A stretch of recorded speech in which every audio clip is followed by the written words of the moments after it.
L'état de mise en œuvre des recommandations faites lors de la précédente session, le bilan des actions de développement du programme de renforcement de la résilience des ménages vulnérables touchés par l'insécurité alimentaire et nutritionnelle dans le cercle de Gao, voici entre autres les points inscrits à l'ordre du jour de la session du comité local d'orientation, de coordination et de suivi des actions de développement CLOCSAD, deuxième du genre au titre de l'année 2023. Conscient des enjeux liés à la problématique de la malnutrition,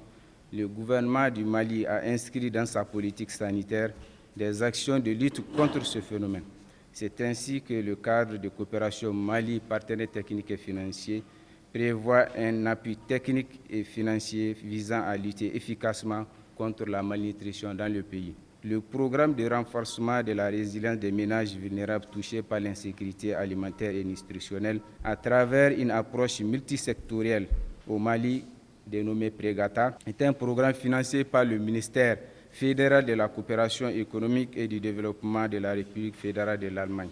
et mis en œuvre par Action contre la faim au Mali et au Niger.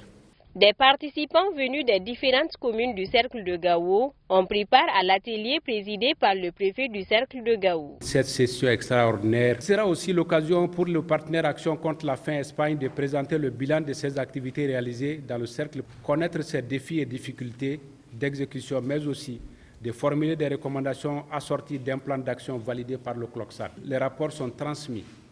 au gouverneur de la région. À l'entame de ses propos, Siaka Kanté a fait observer une minute de silence à la mémoire des victimes civiles et militaires des attaques terroristes survenues ces derniers jours. Cette session extraordinaire s'est tenue dans la salle de conférence de la préfecture.